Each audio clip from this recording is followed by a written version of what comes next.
Hello, everybody. Welcome inside a Thursday episode of Running Point on ysnlive.com, brought to you by Greenwood Chevrolet in Austintown. I'm Anthony Hartwig, and as always, alongside Ty Bartell. And Ty, we had a great day as a softball and baseball last night. The sun was shining. It was a day where we thought we'd have to dodge rain, but really, I don't think too many places had to dodge too much raindrops.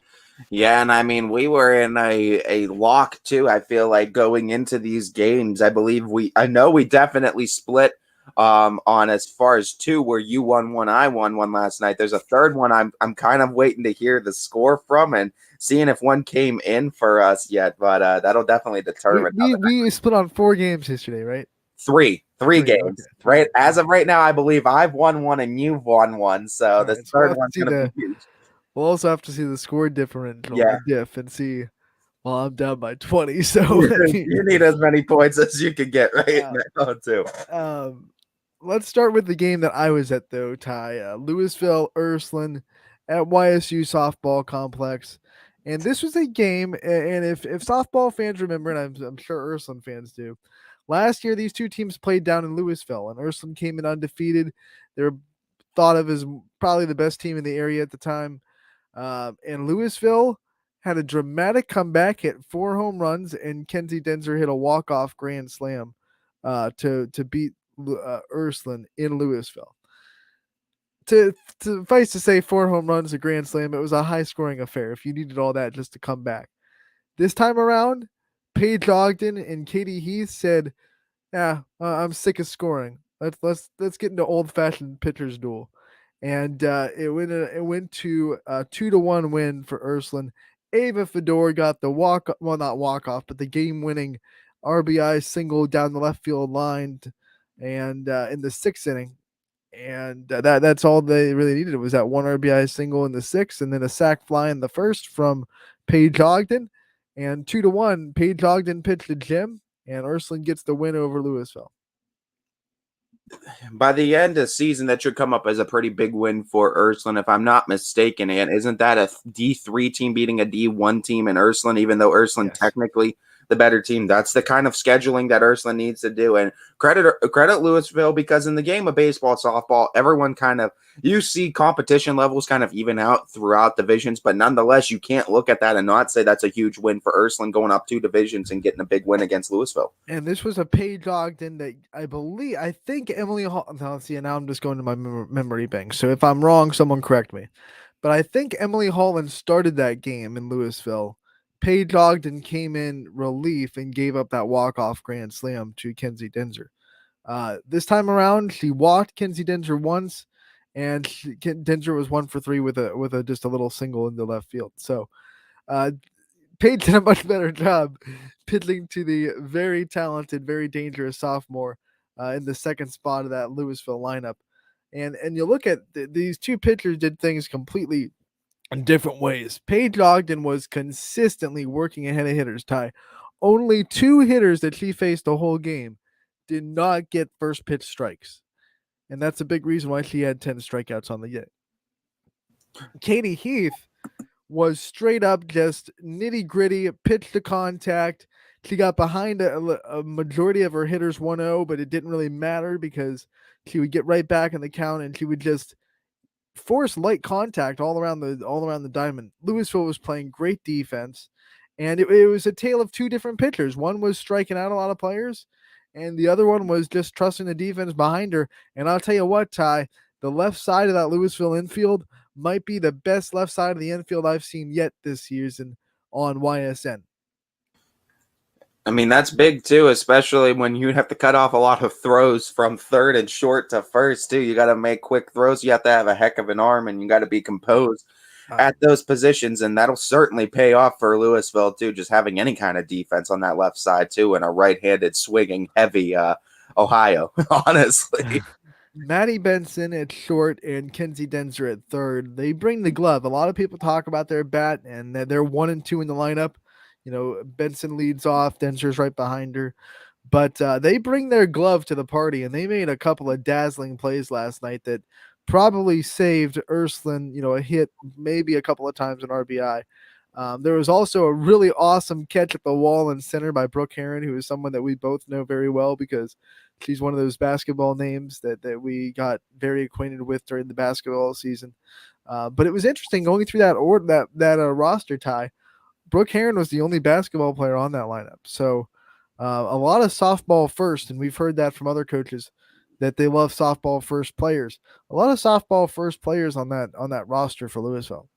Yeah, you're seeing it, and a lot of players, it seems like, are volleyball, basketball kind of two sport athletes too. But especially once you start getting into bigger sports, or bigger schools, such as like Louisville, where it's D1 girls, you start to find it, and for people that go to small schools, they might not get it. It becomes a lot more difficult to start being three sport athletes when you start playing with bigger division schools. First and foremost, just because you have more people going out for each sport, there's more talent all around that's going out. But it's just looking at it too. It's a lot of time commitment too. And typically, if you're playing D1, you're doing something pretty right because you're pretty talented. And a lot of D1 athletes too are also playing either AAU volleyball, AAU basketball, something like that too in the other seasons, or vice versa too. They're playing basketball, softball, and they're playing softball a lot in the fall. So volleyball suffers. They focus a lot more on two sports. Not that you don't see multiple sport athletes in higher divisions, because you do, just not as many three sport athletes in my personal experience and what I've seen from higher division schools. I think your first point nailed it straight on. The biggest reason we don't see it is because there is simply more players to pull from. There's more just you don't have to share athletes just to have a team like you do in some of these small schools. That's why in like we've talked about Kentucky before. Kentucky has one state championship because there are so many just really big schools in this metro urban areas in Louisville and Lexington. There aren't a lot of multiple sport athletes in the state of Kentucky because these schools are massively big. Same thing with a state like California, especially in the southern part of the state. A lot of those high schools are so ridiculously big because it's a giant metro area with San Francisco, Oakland, Los Angeles, all those big cities in Southern California, Sacramento. Um, that you don't see a lot of multiple sport athletes because these high schools are so dang big, they don't need to rely on three sport athletes, and you can have specialization. That's why a lot of these big softball teams, mind you, they have at least one or two recruits from California because you almost can't survive elite softball with having at least one player from that area of the country. That's a big thing where you'll realize too, going Division 1, Division 2, as opposed to maybe your D3, D4 schools too. And it's actually a lot more. I'm seeing a lot more D4 schools where I'm seeing three sport athletes. And like you said, because there's a little bit more of a need to, but it's an interesting dynamic to look at too. And I mean, obviously, if you're playing multiple sports at a D1 level, you're obviously competing for that spot. Most of the time too, you have to make it through cuts. You have to get on the team first and foremost. So pretty special athlete to make it on D1. Apparently Jeff Collins was watching the Holy War on Jumping the gun a little bit there, Jeff. We're going to be talking baseball a little bit later, but yeah, we will be getting to that one. That'll be Who do we know that might be making troll comments that loves talking about Ursuline? There's an unnamed person that might want to jump that gun that we think might be behind those troll accounts. We're not going to say any names, but hey, you might have just showed your cards a little bit there. It's Jeff Collins, the Ursuline fan from all the way out there. I'm going to talk to you, Coach. I'll be there tomorrow. That's going to be hilarious. You have him like on an interview, like, so were you actually watching the Ursuline? Are you commenting on Running Point, or what is this? It's a one-question interview. That's the only thing you ask him, and he goes, "What's that?" He gets so offended that someone's using his name and likeness that he like hunts them down and hits them with a lawsuit. He gets that petty. This summer, it's a Jeff Collins lawsuit. Oh my gosh, he's putting on that I got fired from Georgia Tech. It's just a computer that's flipped around in the defendant's thing, and it's just the comments that just came down. It's just literally comments that are just rolling down, and it's Jeff Collins YouTube against actual Jeff Collins. Oh man. We go into softball though, and we talked about it, and that's going to be a big win for Ursuline going forward too, and we're going to have to look at our power rankings too, especially after the weekend's conclusion, and see where that makes things interesting as far as Did you really, Jeff? Did you really? Lordstown. Jeff Collins, the Lordstown, Ohio. Graduate. The Lordstown, what are they? Red Devils? Lordstown Red Devils? I think they're the Red Devils, which is hilarious because it's Lordstown, but they're the That's Devils. right. That's right. We've made that joke before. Someone was confused. Lordstown Red Devils. But no, Ant, you got to see a good game too. And I mean, we looked at the power rankings yesterday, and it's always going to be a topic of discussion, I think, day to day as far as the power rankings are concerned, because that's the biggest thing we talk about too. And that's something we're always thinking about is how do we place these teams after each day? And every day, I tell you what, Ant, my top 10 changes often.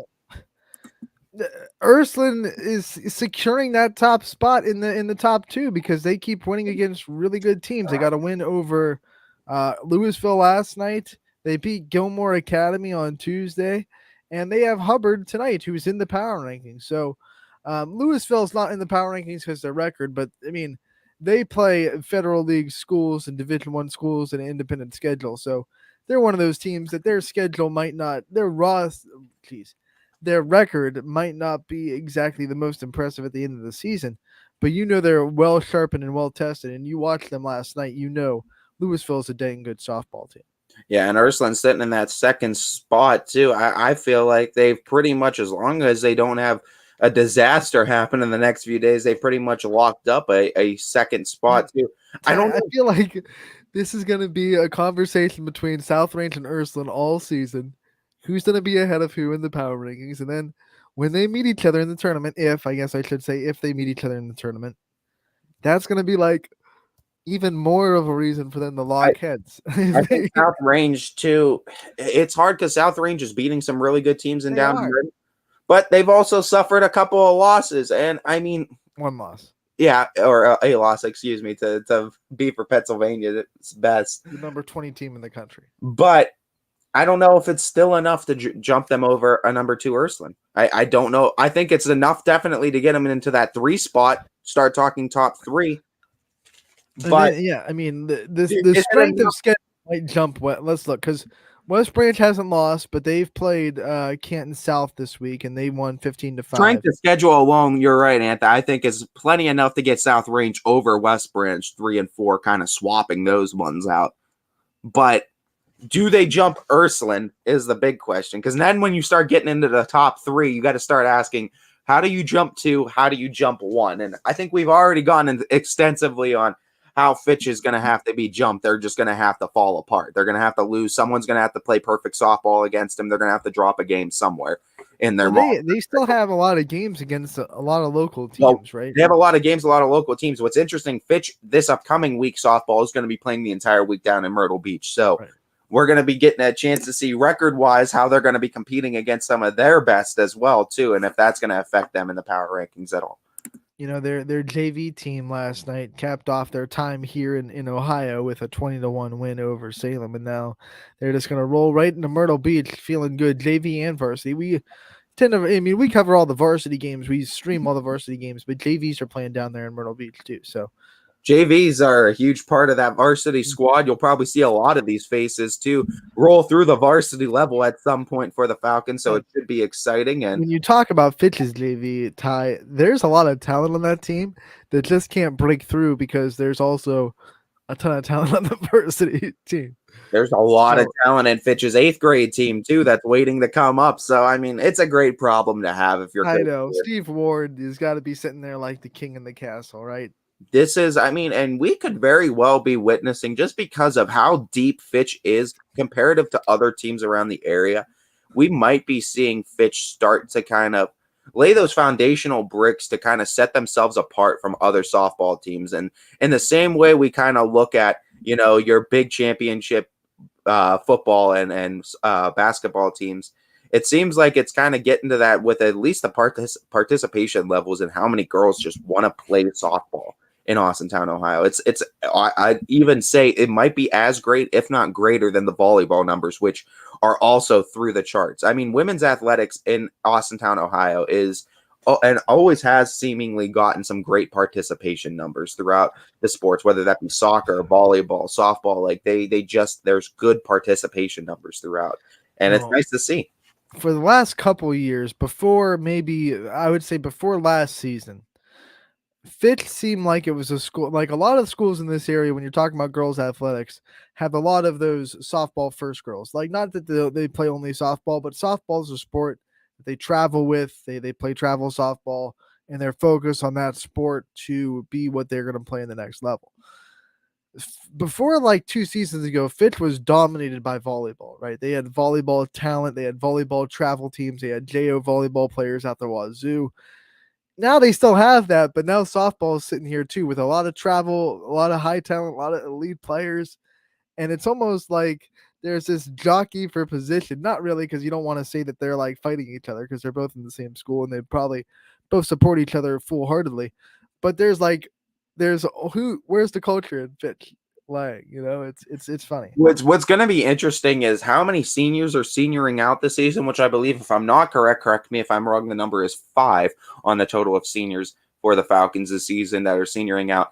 I think they're replacing that or getting that much back in either 8th grade, and they'll have that much obviously in JV too. I believe like the numbers total as far as like softball participation from like softball in the JV and varsity level, and then if you're even counting 8th grade too, it's got to be an astronomical number, probably somewhere in the 60s, I think. Because they're D1, we had this discussion with Louisville. There aren't a lot of softball players on that roster that are also volleyball players. That is true. That is true. There's a handful of. There's a couple. Actually, if I'm thinking, rosters are 2 seasons apart, so I'm struggling to figure out. Ayla Ray does basketball. Ayla Ray, basketball, not volleyball. And she was a damn good basketball player, but she's a softball player first too. Is definitely apparently batting 700 on this season. I'm trying to think of other names too that were featured. I think that might actually be it, and if I'm thinking right off the top of my head, and I'm trying. Oh no, Rachel Spalding, Sam Severn are the other two that were featured. They're freshmen though too. That's the beautiful thing is like these 2 freshmen that are getting a little bit of varsity time on the softball room. Rachel Spalding started for basketball this season, and Sam Severn got some decent minutes when she came back from injury. So there's a couple of basketball players, but like I said, like volleyball, softball. I can't think of one. I don't think. I could be corrected wrong. I can't think of many because like out of the volleyball players at Fitch, a lot of them too are pretty exclusive to that sport. And like that just goes back to what we were talking about. Not a whole lot of multiple sport athletes once you get to these higher division schools either. But I mean, because they're elite volleyball players, so it's like they're traveling to Indianapolis with JO like national tournaments being looked at by high Division I caliber coaches in these in Indianapolis, and so Coach Bartlett does a great job too of starting young too, and that's another thing with what these D1 schools you have to do. You have to start young because if you don't, a bigger D1 school is just going to take your talent or get them interested before you do too. So it's hard to get these kids started young, and you got to keep them invested and interested throughout the varsity ranks. All right, Jeff, let's talk about the Ursuline game and the win, the comeback victory at Scene Park, and an incredible atmosphere, an incredible comeback for Ursuline, and they get the win 8-7 over Cardinal Mooney to just break the hearts of their rivals in the first edition of this year's Holy War. Yeah, it was a good win too. I was seeing a little bit of the end of that towards the end of that for Ursuline, and Mooney had a chance to tie and win the ball game as well. And that's the huge thing we saw too, is that Mooney is proven that, hey, we are not going to be a pushover team this year. And I think Holy War Part 2 is going to be that much more exciting and fun when it rolls around. But Ursuline needing that victory after suffering back-to-back losses to not only Columbiana, but prior to that, Lakeview as well. I think Ursuline came into that one needing a win against a Mooney team that they had to kind of set themselves apart from in that Steel Valley Conference, and saying that we're still the guys in this conference at the very least right now, just trying to find themselves, going through a little bit of a lull period. But that was the one I got on you, and unfortunately it only went to the tune of +1 for me because the Holy War, what else do you expect? We appreciate the score update from Myrtle Beach from DJ as South Range and Madison scoreless after 1 inning of play. keep tuning into that one too. You can find that probably on Facebook Live, as well as go to ysnlive.com/live to find it on our actual page as well. You can also go to You, the South Range tab on well, ysnlive.com. I like because we're on Facebook Live, so the game might not be on Facebook Live too. You can only have True, one that thing is at once. true.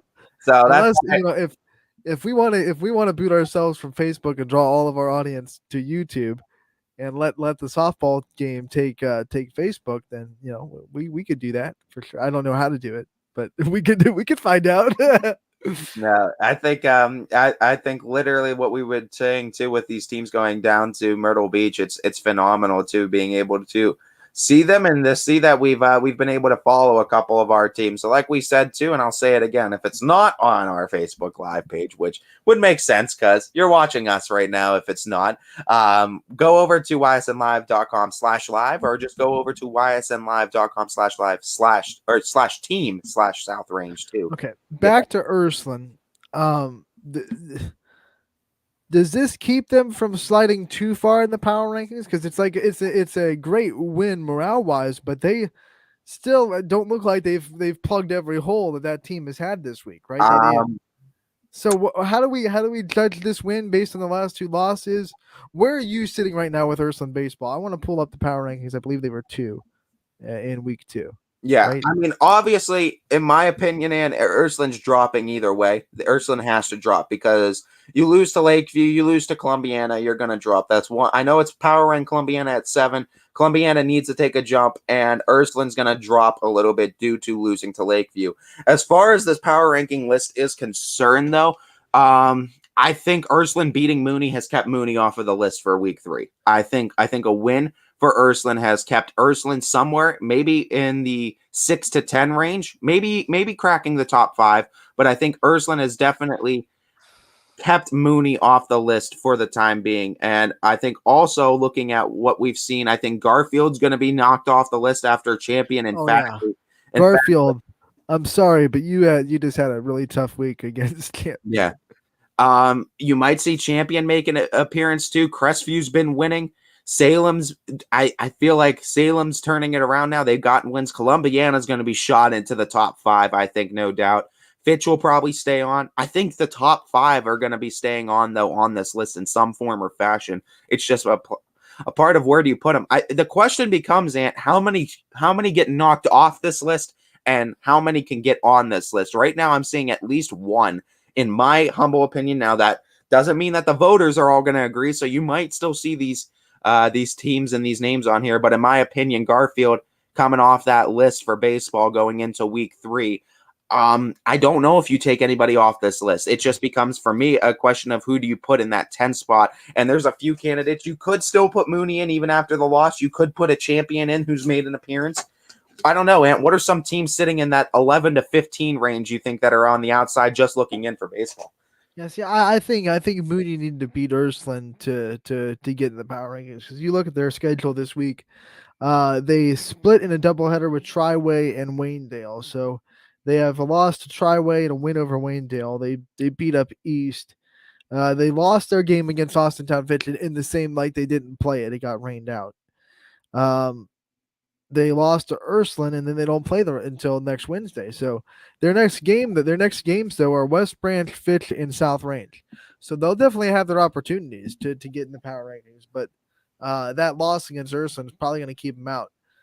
This is kind of where I'm at too, Seth, and the mentality that Lakeview should be getting into this. Even with the loss last night to Fitch. I was thinking champion. It was a dang good, impressive loss. Like It was a 3-2. comeback. They were leading in that one too, and until the latter stages of that one. I think I agree with Seth in that's kind of who I was leaning towards too. I was thinking them. I was thinking champion. Mooney. Does champion jump back in after getting knocked out? I feel like, but the thing is, if you put champion and Lakeview in, you got to take 2 off this list. We've said Garfield having a rough night to champion has already eliminated him from the list, but is it good enough to jump champion into this list who has a loss to Newton Falls, or Lakeview who has a loss to Austintown Fitch? Lakeview wins that matchup. For me, it's Lakeview, and I mean, I don't want to give away the cards too early because we'll see how the voters vote. But wait, we're not done with the weekend, Ty. Sorry to cut you off, but I just realized champion plays Urslan tonight. Yeah. So like if Champion beats Ursuline, then what do we do there? That's why this is an everyday discussion type of thing, Ant, because I've told you my top 10 list literally changes day to day. And right now, if you're asking me, Garfield's off this list, Lakeview's on it somewhere. Ursuline is not sitting number 2. Lakeview and Columbiana might be touching the top 5 or damn close to it right now. But we already said too, Ant, Champion goes out there, rocks Ursuline tonight. You might see 2 off the list, and all of a sudden there's 2 spots, and I feel like Champion and Lakeview fill those 2 spots pretty nicely. I feel like, and this is crazy because Ursuline is number 2 and they have so much talent. But I feel like even with their dramatic comeback win last night, if they lose to Champion, they're in danger of knocking off this list. They have to be, Ant, because you've lost to 2 power ranked teams. You lost to number 7 Columbiana, and by the skin of your teeth, I understand it's a rivalry and you have to take those for what it is, but just barely getting past Mooney. I do think Ursuline's a good baseball team. I think by the end of it, they'll be competing for districts and even further than that because I think they have talent. They're kind of suffering an identity crisis right now. Hopefully that win against Mooney kind of gets their mind out of the gutter and they kind of figure it out. But that's going to generate some momentum. So this game against Champion really is going to be telling for power ranking. By the way, Ty, did you see the last play, the final out of that Mooney Ursuline game? I believe it was a foul out to first or a pop. Yeah, but he like ran and caught it over his shoulder and then slid into the fence. I didn't see was that an amazing part. I was catch. listening to it on the way home, so I feel heard. Like I only saw the dugout view. Like there's a camera in the right off the dugout. I didn't see our view, unfortunately. But it looked like he caught it and then kind of slid into the fence. So it was one of those. It wasn't a sliding catch, but he had to slide to finish the motion. And it definitely looked like it was over the shoulder, which is a lot tougher than baseball players make it look. To track a ball and then go over the shoulder and have it land in like a little pocket in your glove. I think that's one of the more when you talk about sports athletes that make things look easy that aren't. I think catching a baseball over your shoulder is near the top of that list. Yeah, definitely skill. And I mean, it's a lot different than catching a football over your shoulder. Well, I mean, a football's like I know, like football, you're tracking it right there. You catch it with 2 hands, you got it. Baseball, you gotta find it, know where you are, and it's gotta hit. If it doesn't hit the pocket of your glove, you're screwed. If it hits your heel, it's gonna bounce out. It's gotta hit this one point in your glove. Being a good defensive baseball, softball player is very difficult to do and doesn't get nearly enough credit for what it should. And talking about good defense too, and we're going to have a chance in just a couple moments here to talk to what you've coined as one of, if not the best defensive catcher in all of softball in the area right now, and McKenna Hogan, who with 2 seasons under her belt, she played the full 20 last year with the Falcons and 10 so far in her junior season this year. She's caught 2 Sydney Watts no-hitters. She's gotten a perfect game from Lydia Spalding.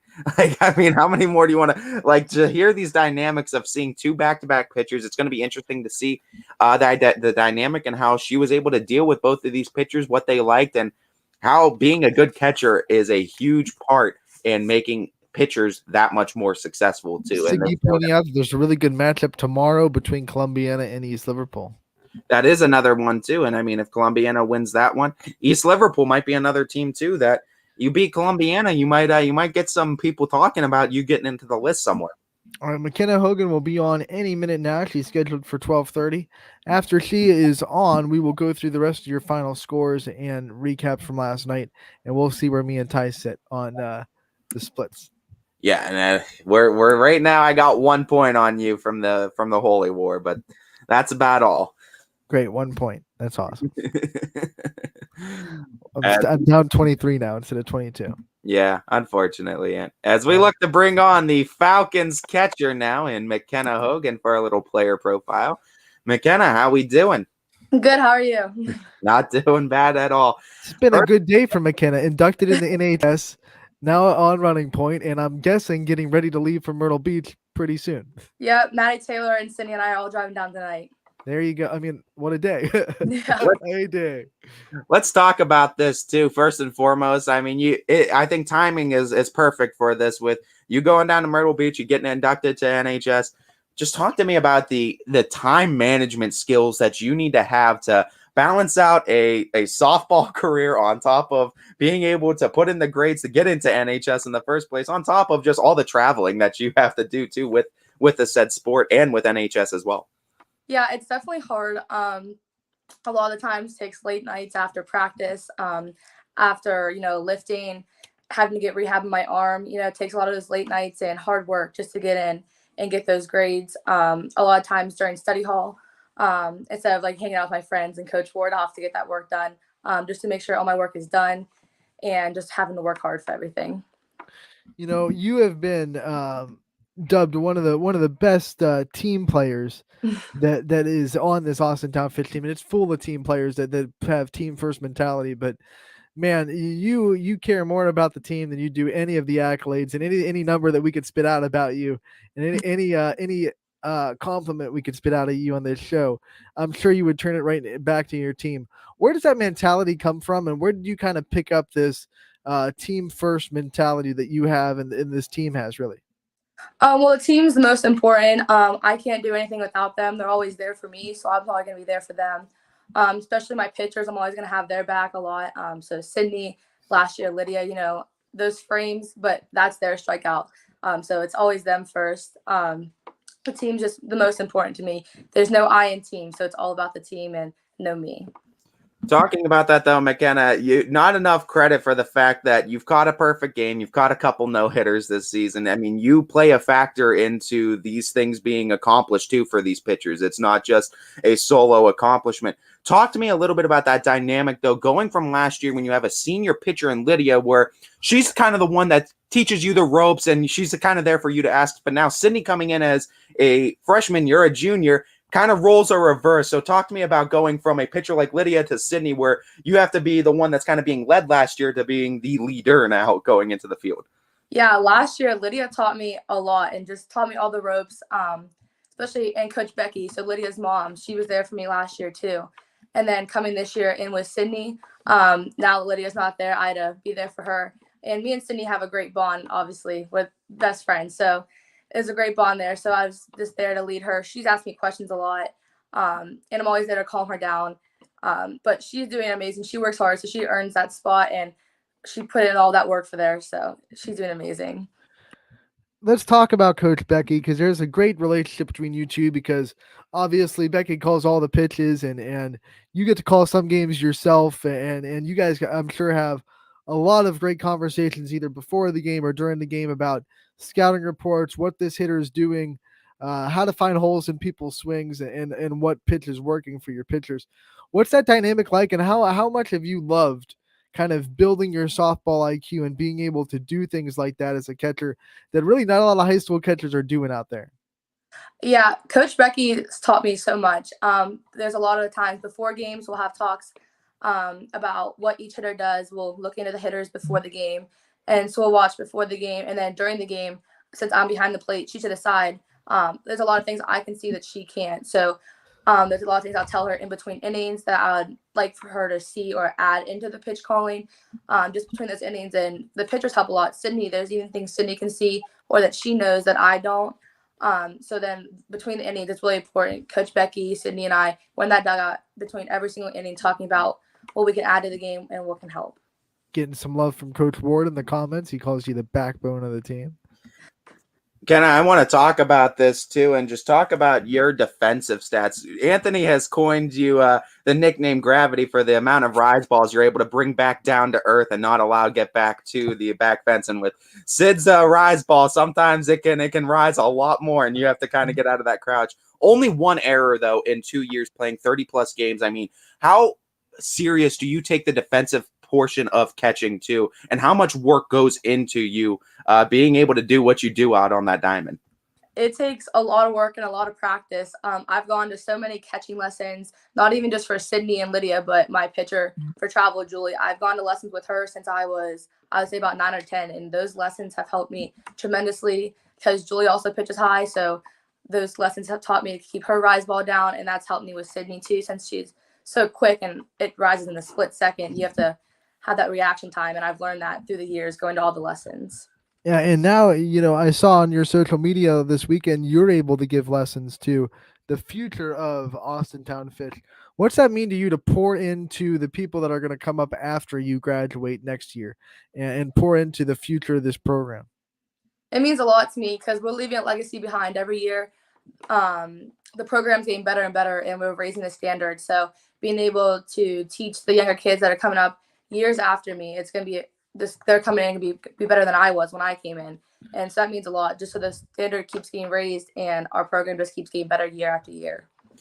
And talking about that, a lot of people seemingly forget now that we're a couple years removed of it.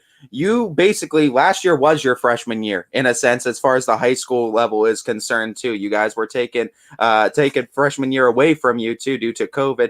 Talk to me a little bit about that actually too, and just going and having your freshman year sort of taken away from you, how you kind of got back mentally to go back sophomore year and be able to accomplish what you did in such a short time period in a turnaround. Yeah, it was definitely hard having my freshman year taken away because I was obviously so excited. That was my first time catching Lydia, so I was so excited to be able to catch her in a game. And then when that got taken away, a lot of us would get together still. I would still catch Lydia in the summer, even into the fall, even when it was still happening, just so I can keep seeing her. And it was really upsetting. But then coming back sophomore year, knowing I still had Lydia there, and we worked in the off season too, so we were still back right where we needed to be that sophomore year for our freshman year. You got to talk about playing on this turf that I think right now in this weather, a lot of teams are kind of envious about. You know, they love to get games in, even if it meant they had to get rid of their natural surfaces. It's different. You know, you got to read bunts differently. You got to read balls in the dirt differently. What do you like so much about playing on this facility that Fitch has been amazing in building for you guys in the softball team? Our facility one is amazing. There's nothing like it. It's amazing. Being the baseball field right behind us, and then the track right behind us, just the support of the community. A lot of the times we'll go watch baseball come watch us, or a track. The community's always there with us, and it's just really amazing to feel the support. But being able to play in the field, and I have people come up to me all the time saying how nice our field is, and I take pride in that, and we take pride in our own field, and we work on that field to make sure it's amazing. And Jonesy, we call him, he's our ground crew. He takes amazing care of our field, and we're really grateful for it. Love that Jonesy gets some love too. Jonesy always putting in work over there at Fitch. Yeah. Never gets enough love. Talking to McKenna about just this team in general. I've asked all the girls this, and I'm gonna just continue. How much fun do you have going out game to game with these girls? Because I mean, you guys get loud, you guys get rocking too. And while I say that too, I want to pair that with the 4 home runs in an inning that you got to be a part of too. I wasn't there for the energy and excitement that you guys brought, but take me back through that one too and pair it with how much fun you're having with this team this year. This team is so much fun. We're all so close. There's no special bonds. We're just all so close as a team. We have so much fun in that dugout with the paddles. Obviously, you can't go without those paddles. We're always so loud together. And then that game with the 4 home runs in one inning started off with Sydney, which it's against Canfield, so we're already excited for that game, for a big rival. And then Sydney hits the first home run. We're so excited. I go up there a little bit nervous because obviously it's hard going after Sydney after that home run. I go up there, hit that home run, coming back into the dugout after that. My head hurts so bad just from everyone screaming, hitting my head. We were so loud in that dugout, hitting the paddles on the trash can, the fence. It was just so exciting. This team, we're all so close to each other, and we love each other. So it's just so fun to be in that dugout. We have yet to add a clear answer on where those paddles came from. They're a mystery of Fitch softball. I think the players want to keep the origins of where those paddles keep popping up from under wraps. Yep, that's a secret we can't tell. Yep, can't reveal it. I was trying to get it from you. Thought we might get a Running Point exclusive, but that's okay. You know, everyone's entitled.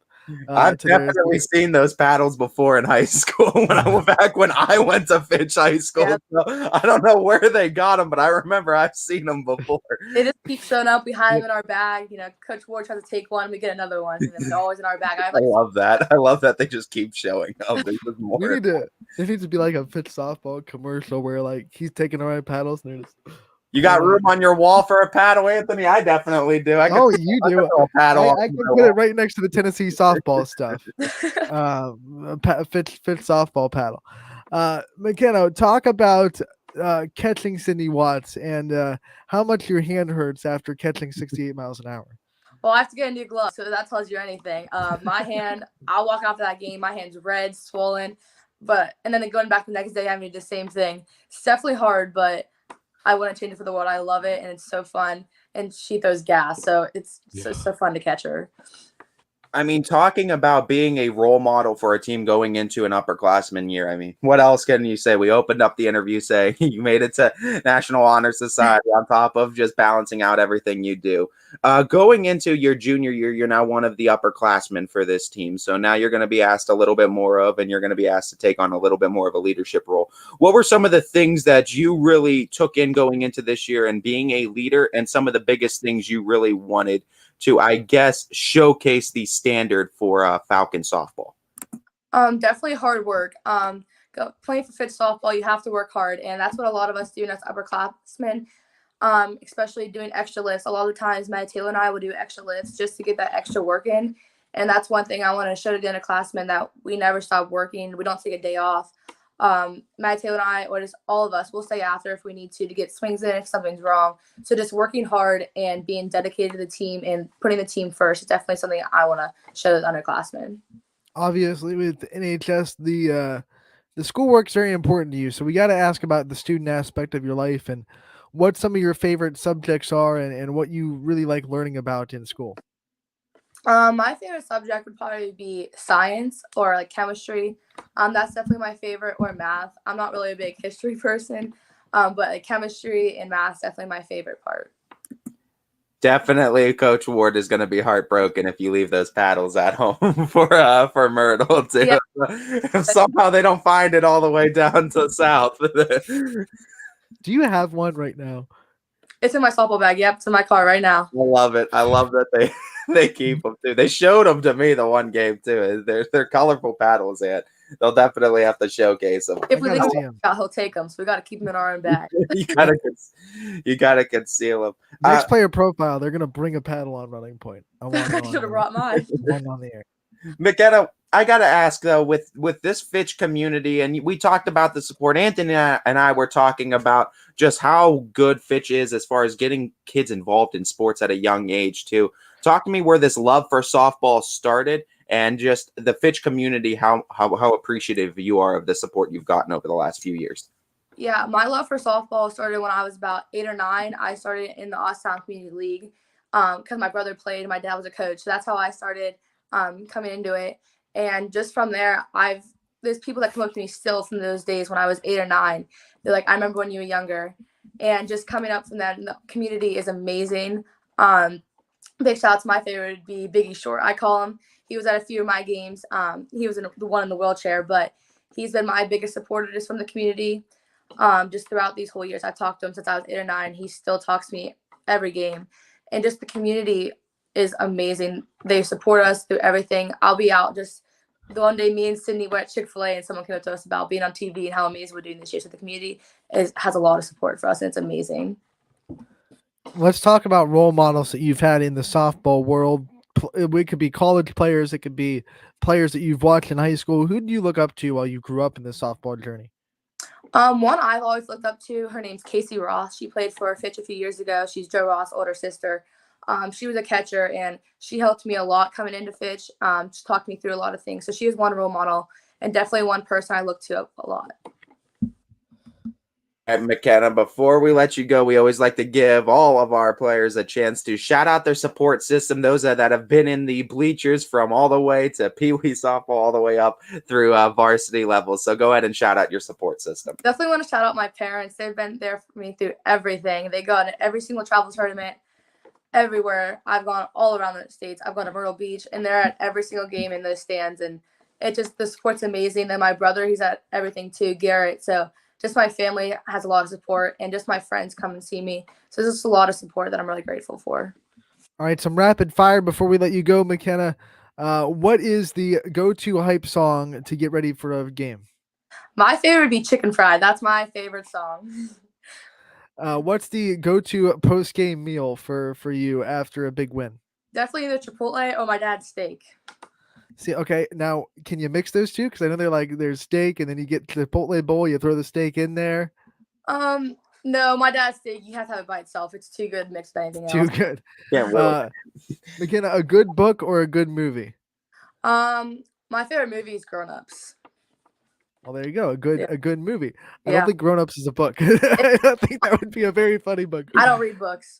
I don't read books. He's an NHS. I don't read books. What's one thing, the most exciting thing you're looking forward to in this Myrtle Beach trip? This Myrtle Beach trip, we're going on a big obstacle course together. So that's one thing I'm really excited for. And just the room with my teammates because we're rooming together. So just to get to know them is my All right, favorite. I'm gonna give you a chance to throw a little fun shade at a player because obstacle courses require a lot of hand-eye coordination. I know softball players are athletic, but sometimes they don't always have the best obstacle course skills. So if you had to pick one teammate that might have an epic fail on an obstacle course, who would you pick? Sydney Watts. All right, you've also you're getting to rise ball so fast in your next game. And she's gonna say, "Yeah, how's that feel?" Loudest player in the dugout. We've asked every player this in their post game. We gotta ask you. Allie Foley, definitely the She's gotten loudest. some votes, right, Ty? Allie Foley getting a few votes. It's between her and Kayla Schubert is what I keep hearing too. Kayla's loud, but Allie has those paddles against that trash can, so nothing can beat that. Is that Allie started that? Yeah, how many it was umpires Allie have given you the paddles. How many umpires have given you guys dirty looks for the paddles? Definitely a lot. We've only got one warning though this season. Stay away from that. Always have fun, McKenna. We appreciate your time. We always love having you on, and we look forward to continued success. We'll talk to you again real soon. Thank you for having me. Thank you. McKenna Hogan, the catcher for Austintown Fitch, and I feel like that interview could have gone on for a lot longer than it did. What a party. If McKenna didn't have to be in Myrtle Beach, we could have probably ran that all the way to 2:00 if we really wanted to. Hey, you want to talk with us through your road trip at Myrtle Beach? Is in the car. Oh my God, live in from the road trip. Get like her, Maddie Taylor, and Sydney Watts all on the same camera. Oh my God, road trip. Road tripping with running point. Should be a fun time for Fitch down there though in the softball Rummas. We wish them the best of luck, safe travels, and bring home some more wins down there and down south in Myrtle, and have a great time ultimately. Yeah, enjoy as Coach Ward said in his post game yesterday. Well, I should say 2 days ago. We played it yesterday. Work on that tan. Yeah, for sure. Let's get through some other final scores and results from last night before we take a break here on Running Point. As we talked about kind of the two marquee games and the two probably quote-unquote best games, most competitive games of last night in Louisville, Ursuline softball and Ursuline Mooney baseball. But we also have to talk about some other stuff because Boardman, Tori Strines, was masterful as the Boardman softball team earns the season sweep over Warren Harding. We have Howland getting the win over Lakeview to hand Lakeview their first loss of the season on the softball field, 9-6, and 3 different Howland Tigers hit home runs, including Alyssa Masucci, Chloe Lopez as well. Salem got their second win in 2 days as they took down their opponent. I forget who they played. I'm looking. Let's keep going. All these games meshed together, man. I'm telling you. Yeah, Lisbon got the win on the softball diamond over Wellsville. Boardman baseball swept the Harding Raiders as they continue their dominance of Warren Harding. Girard, Emily Roses pitched a heck of a game as they shut out Struthers in inning 8 action 10-0. We have Struthers baseball, though. They got the last laugh on the baseball diamond as they sweep Girard in baseball. They have 2 wins now, and they are both against Girard. Fitch got the win over Lakeview on the baseball side, 3-2. Ty, you were talking about it. It was a comeback victory for the Falcons. Yeah, I believe it was in the bottom of the 6th that the Falcons scored 2 runs to make it 3-2 and ultimately come away victorious in that one. So, I mean, great win, no doubt, for Fitch, and I believe that's another win too. That even though Lakeview lost, I think Lakeview makes an appearance, and that's a good win for Fitch ultimately in the long run. And I think to answer your question too, Anthony, I want to say that Salem softball was playing. Was it Western Reserve? Yes, thank you. Western Reserve, yes. Western Reserve plays East Palestine tonight. But they played Salem last night. 6-1, I believe, was the final score. Now that you say it, writing the story is coming back to me. And I remember Michael Thorpe using the opening that the Devils went down to Salem looking for a game to steal, and I chuckled very very hard at that VNN story. Champion has scored 26 runs in 2 games against Garfield on the baseball diamond. They get another big win over the G-men. Canfield humming along 9-5, a little bit more competitive with Howland, but they get the season sweep over the Tigers on the baseball diamond. South Range racked up a couple of wins on the baseball field for their baseball team, and we get a score update from softball for DJ right there. You could slide over too if you want to catch that game. That's over at ysnlive.com/live. East Palestine got softball, East Palestine softball got the win over Liberty, a big win for East Palestine. They've won 2 in a row. And then Beaver Local got their first win of the season as they beat their rivals, East Liverpool. Ty, what scores are you looking for? What was the last one we needed? We got Jefferson versus Poland baseball, which I believe you won that one. Okay. We got to get the score on it too. I think you might have gotten 2 runs or 2 points on me for that one. I think Poland won by 2. So they actually kind of went chalk, if I'm correct, because I got 2 off of Jefferson from you yesterday, and I think you got those 2 right back from Poland today. Let me get it. What was the other final you were looking for? EP and Liberty. I took EP and you took Liberty. So what was that score on that one? For baseball? Softball. Oh, for softball. It was I took EP, you took Liberty softball, Ant. So what's the damage done on that front? I don't know if I want to say. 9-2 tie. 7. Nope, sorry, that was the Beaver Local score. Oh, okay. Sorry, 8-4. 8-4. 4 plus 4. Okay. In Unity. So not too bad. Not too bad at all. And then you got, I think it's either +2. It might be +3 though for Jefferson Poland. We had it on the network last night. That's where I was seeing. I saw the final. I caught the end of that game as well.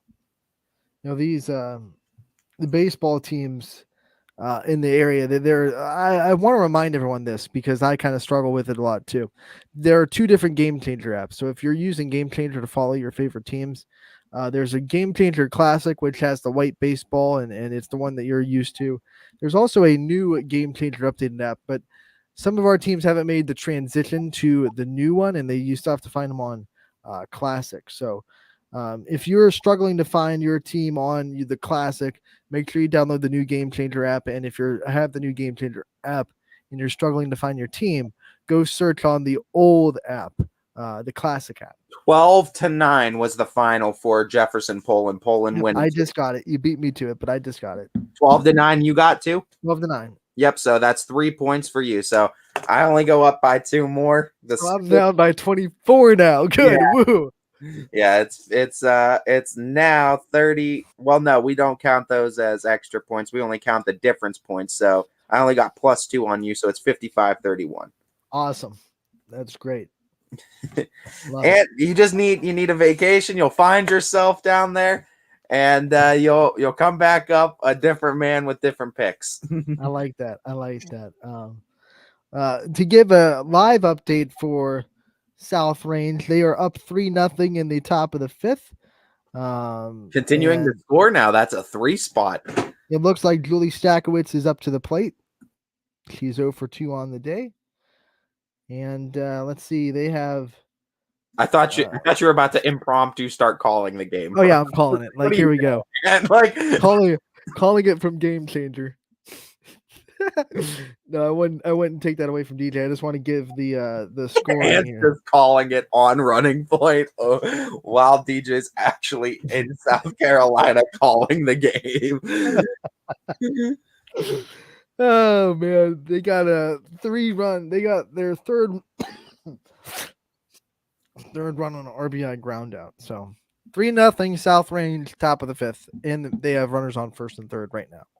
So get over to ysnlive.com/live.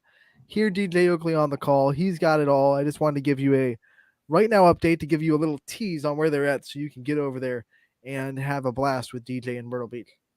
Yeah, and I mean it should be fun as DJ, I believe, has a few more days down there for Myrtle Beach. Yeah. So catch a couple more games with DJ out in the sun. Real quick, if you didn't see the power hour from yesterday with Coach Jeff DeRose and Donnie Farron.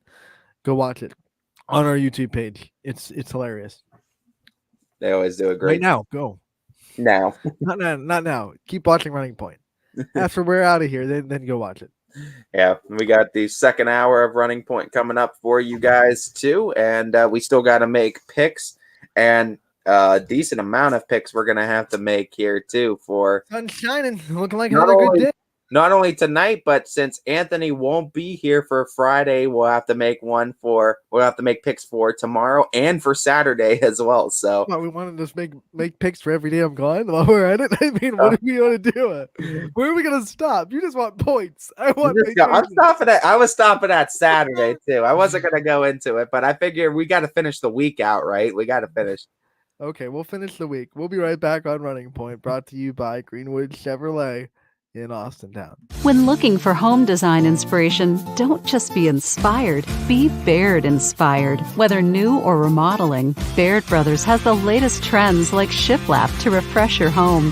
Go from inspiration to installation with our wide selection of in-stock American hardwoods. From the rustic charm of antique oak to the warmth of traditional cherry, Baird Brothers has what you need to make your home inspiring. Baird Brothers, our family's heritage, your family's home. For a great vehicle and a great experience, come to Boardman Mitsubishi today. As always, our full lineup of Mitsubishi models comes with a standard 10-year, 100,000-mile powertrain warranty. Boardman Mitsubishi, your hometown Mitsubishi dealer since 1999. Coca's Pizza, always supporting our community and our local athletes. Stop in on game day or score big and have it delivered right to your door. Check out our daily specials at cocaspizza.com. That's Coca's Pizza, we serve it hot.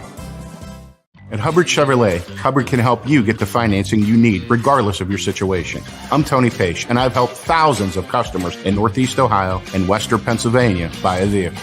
Visit HubbardChevy.com to get pre-approved. Remember, folks, Hubbard can help.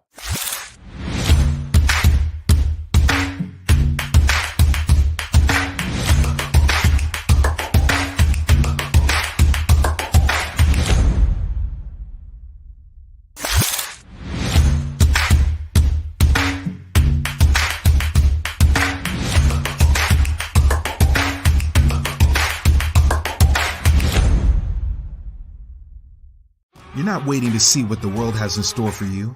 It's more about what you have in store for the world. All you need is the opportunity. All you need are the resources of a large university and the advantages of a personalized academic setting where you can experience new worlds in the arts and sciences, business, and education and make them your own. We are where you shape your future. We are Youngstown State University and proud.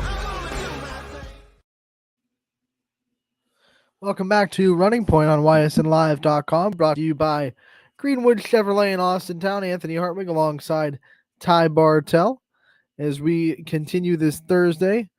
And Ty, like you said, we got picks to make. I do want to give a shout out to Lakeview's Gavin Mauger, who is on the football team. He has committed to Grove City, and he has signed his letter of intent today to continue his football career in Grove City. So congratulations to him. Want to give him a shout out and reach out to him. Maybe he'll be on Running Point sometime soon. Hopefully we can get him on. We look forward to it as we look to continue to add interviews on Running Point. Oh, everyone. And we're also in the works to get Carly Dapolito, the goalie from Canfield Lacrosse. Have not confirmed the time yet, but we're in the workings for that. So look for her interview to be popping up soon on Running Point. We will always keep you promoted on social media, but when you're the top ranked goalie in the state, we're going to highlight you.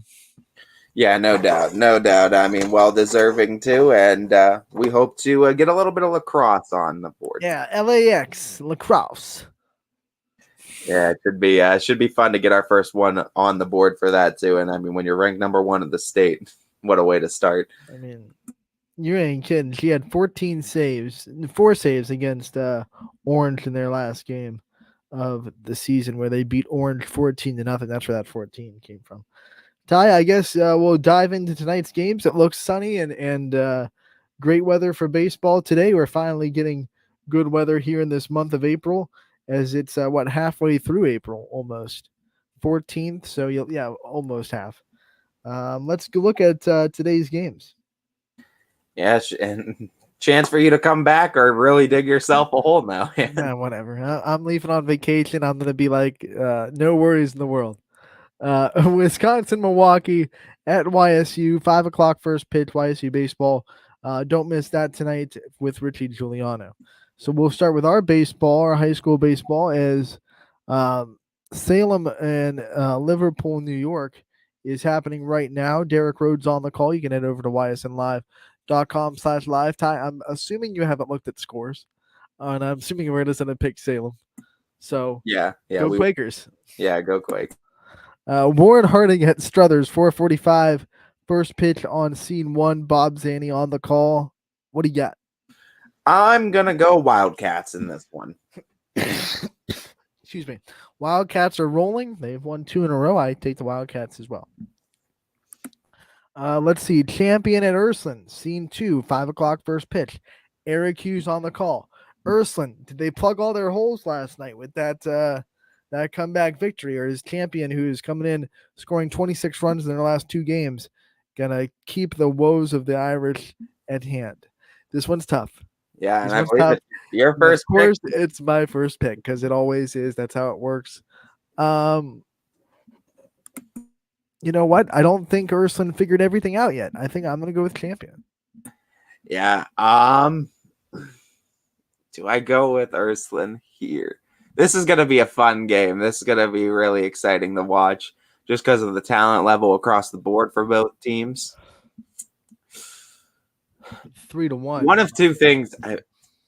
This is going to be interesting because one of two things can happen because I could definitely see Ursuline just coming out mad and just taking it to Champion. But I could also see another close loss for the Irish too, where they didn't do enough things late in the game to pull away with a victory. And this is a Champion team that's very good on the outside looking in. This is a game too, I think, Ant, that on top of it for us, we've already kind of deemed it. This could be a game that drops Ursuline out of power. I don't like my pick anymore. of Champion. I just forgot like how good is Champion's pitching depth? I don't know. They've played, this is their 3rd game in 3 days. That's also what I was thinking too. Oh, God. I've been picking late Champion a lot, but I gotta go with the split on this one. Give me the Irish. Well, come on, Champion. Pull through. Score a lot of runs and help out your pitching staff. Let's go. Gerard at Columbiana. First pitch at 5 o'clock from Firestone. Joe CBO on the call for the Clippers. Your first pick. Clipper clap. Yep, I'm Clipper clapping with you. We have Niles at Lakeview.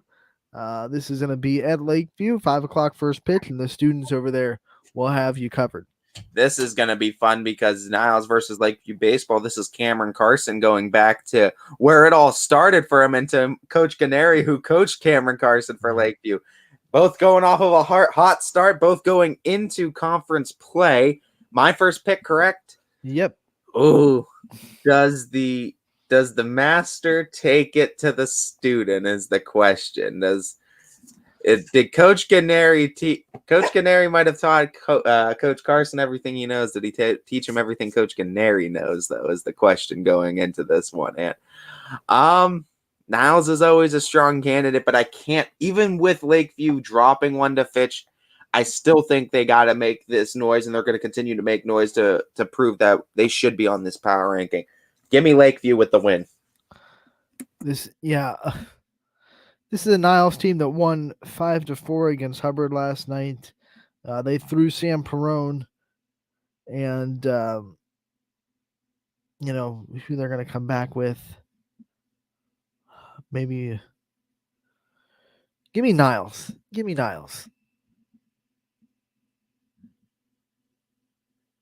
know what? Screw it. I'm just going with it.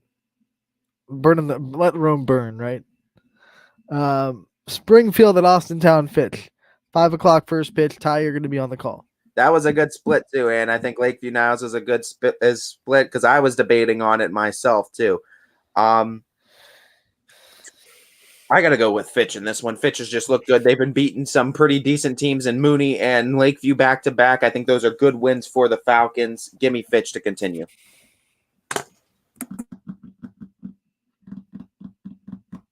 Give me Fitch as well. Not going to do it this time. Western Reserve at East Palestine at Next Level Complex and Unity. This one's going to be on the network. It'll be Noah Doty on the call, 5 o'clock first pitch. It's my first pick. It is my first pick. Give me Western Reserve. This is split worthy for me. This is split worthy. How many lost to East Liverpool last night? Huh? East Palestine did lose to East Liverpool. Yeah. But they have some decent wins on the season too. They did beat Lisbon, I should say, on the season too. I'll save my splits since we are going to be picking a lot of games here. I'll save them. I'll go reserve on this one as well. Let's see. Salem's going to play again for Myrtle Beach at 6 o'clock. So we'll have, we're gonna pick Salem because go Quakers. Unless you want to pick whoever team they're playing on Myrtle Beach. Give me Salem. Not worth it to dive that deep into that one. In scene 1 at 7 o'clock, Jackson Milton versus McDonald. Alec Caberna will be on the call for this one. I forget whose first pick it is. I think it's yours, though. This is baseball? Baseball. I got to go with Jackson Milton. They look like they're finding themselves now, too, and they're getting back to that team they were just a year ago. Yeah, give me Milton as well. We have Shenango at Mohawk, 5 o'clock first pitch. Screw it. Give me the Hawk. Yep, I'll go Mohawk too. I like that. Mohawk. Beechwood at Garfield, 5 o'clock first pitch. Can the G-men bounce back from their tough series with Champion? Because here's the thing. You can't let that define them because Garfield 2 games against Liberty versus 2 games against Champion are like 2 completely different teams right now. So then you got to ask which team's going to show up. And it's probably a team that's more middle ground of those. They're not going to get shut out like they are against Champion. Champion's pitching was dynamic, but they're not going to throw shutouts like that against Liberty constantly too, like they did against Liberty. Because it's YSN versus non-YSN, and I don't know a whole lot about the Beechwood program. Maybe you know more than I do on this one, but in that case, I'm just going to go with Garfield. I think they level things out and they come back down, or they come back up to earth after sinking a little bit down. So I got to make up ground, Ty. I'm banking on sputtering of Garfield right now. They'll find themselves eventually. Not tonight. I'm splitting. Give me Beechwood. Oh my God, Ed's trying to get back. You might completely tank yourself in the season. You could be down by like 60 going into like the final 2 weeks. Lowville at Latonia. 5 o'clock first pitch. Rockets. Give me Rockets as well. Heartland Christian at Badger tonight has been postponed. So it has Liberty and Brookfield. So we moved to softball. South Range playing right now. We picked the Raiders because, Raiders all the day. Springfield at LeBray. Brian Oatridge will be on the call. 5 o'clock first pitch.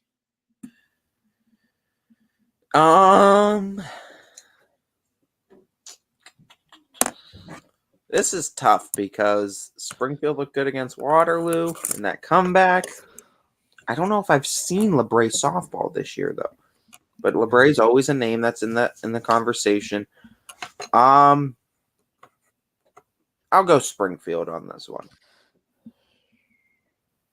By the way, Springfield softball got the win last night over Lowville 7-0.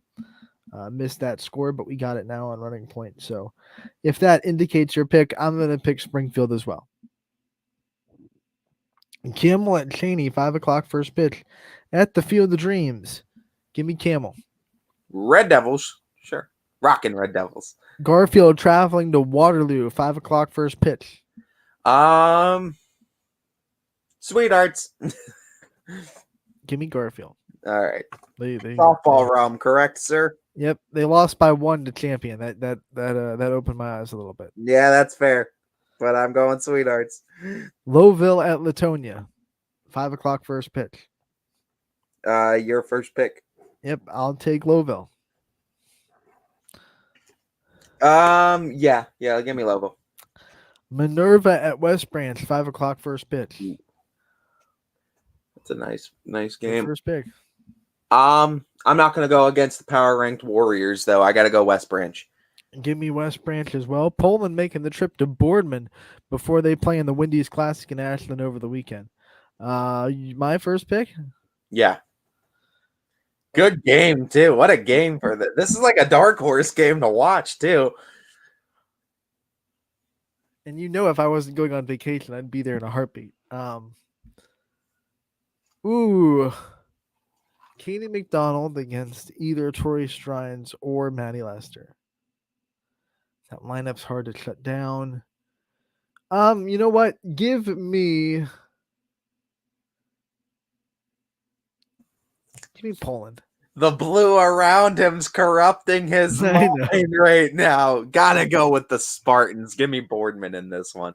But I knew if I picked Boardman, you were gonna pick Poland. Shut up. You were split on that no matter what. Western Reserve against East Palestine. East Palestine's won 2 in a row. Can they make it 3 against the Blue Devils? 5 o'clock first pitch. And this one will be at the Next Level Complex in Unity. Your first pick.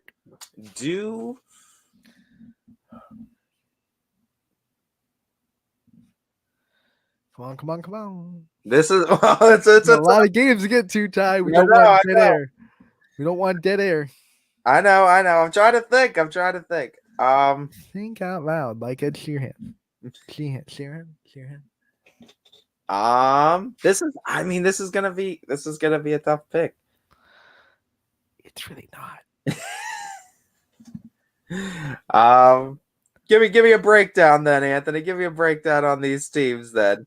I'm not gonna do that, Ty.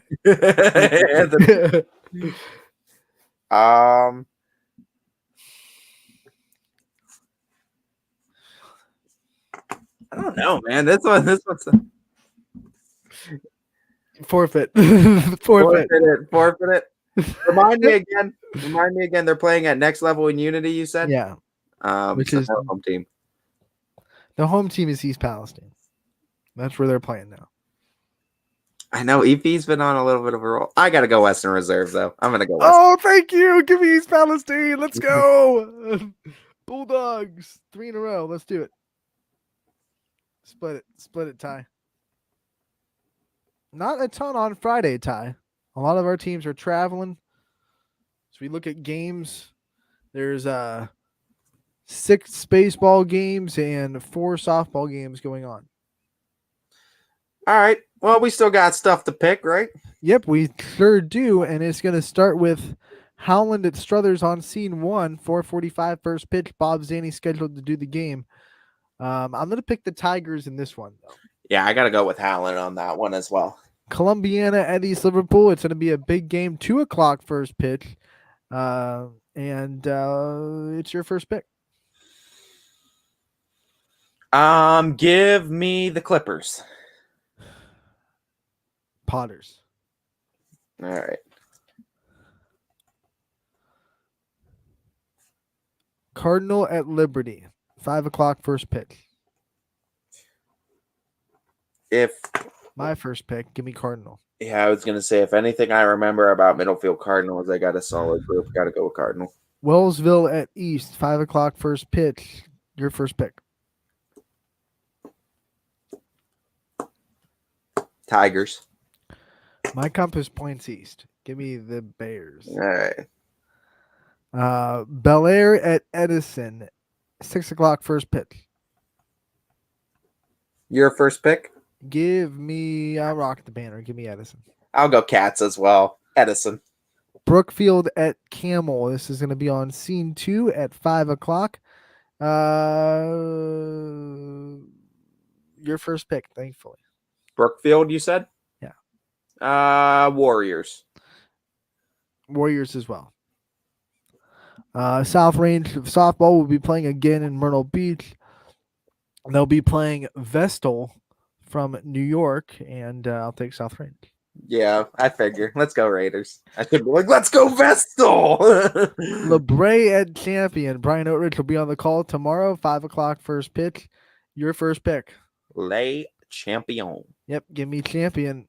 We have Bristol at Hubbard, 12 noon first pitch. The Eagles playing at high noon. Give me Hubbard. Eagles. Latonia at Jackson Milton, 5 o'clock first pitch.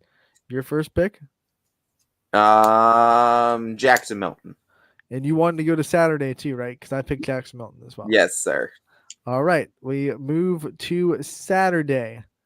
And there's a lot of baseball. And according to our schedule, no softball action. Oh, I see it. I skipped right over it. I'm sorry. It was such a small baseball list. I thought there's no way.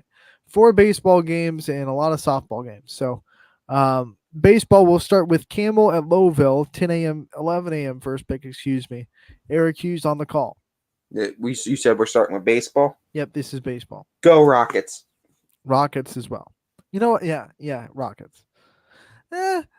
Split me. Camel. Oh, there he goes. Red Devil. Lordstown in the Lordstown at Lisbon. 12 o'clock first pitch. My first pick, I take Lisbon. Yeah, I got to go Lisbon. Western Reserve at Waterloo, 12 o'clock first pitch. You might be on the call. It's yellow. I don't know if you've talked to Ty. To Quinn, yeah, we'll You probably talk have to to Quinn. talk to and to see what Fitch's schedules and everything like that is.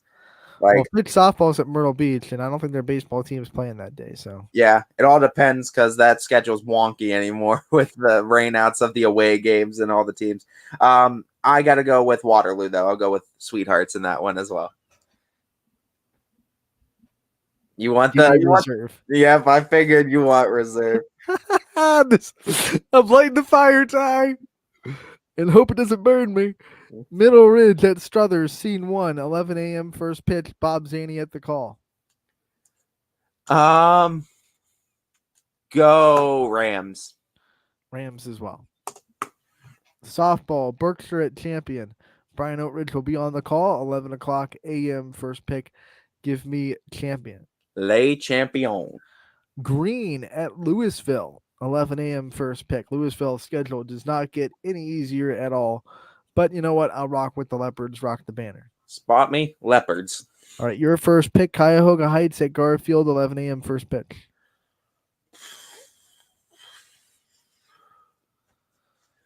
I can't get burned by it, and I might, but I'm going to take the risk. Cuyahoga Heights. Give me Garfield. All right. 11 a.m. first pitch, Wellsville at East Liverpool. My first pick, I'm going to take the Potters. Yeah, give me the Potters as well. This one at Next Level in Unity, East Palestine hosting Latonia, 12 o'clock first pitch. EP. Give me EP as well. Lordstown at Lisbon, 12 o'clock first pitch. Lisbon. Lisbon as well. Game 2 of Cuyahoga Heights at Garfield, doubleheader. Oh, come on. Yeah. My first pick, I'm sticking with Garfield. I'll go Garfield as well, too. So that way I have at least one split on the doubleheader. Right, this one's a doubleheader too. West Branch at Girard. No, I think they got. I got a message. They moved that game. Hold on. I'm gonna confirm this. I think West Branch is playing Girard tomorrow. For one, yep.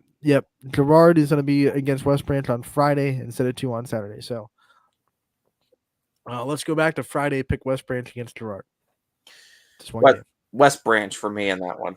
West Branch as well. So Latonia at East Palestine, game 2. Give me EP. EP. To sweep. All right, we also have a doubleheader on Saturday with Jackson Milton at McDonald, games 1 and 2. Ty, you pick game 1 first. Jackson Milton. I'll pick Jackson Milton as well. Game 2. Jackson Milton. Jackson Milton as well. Whew. A lot of games we got splits on right now. We're at 11 splits so far that we have marked out. Ooh. Now let's look at the Storm Tracker 21 forecast for tonight. It looks amazing here in the valley as the weather has finally broken. Not the warmest night ever, as the high is 58, but sunshine all night long. So no reason not to go out and support your local softball or baseball team. Yeah, no doubt.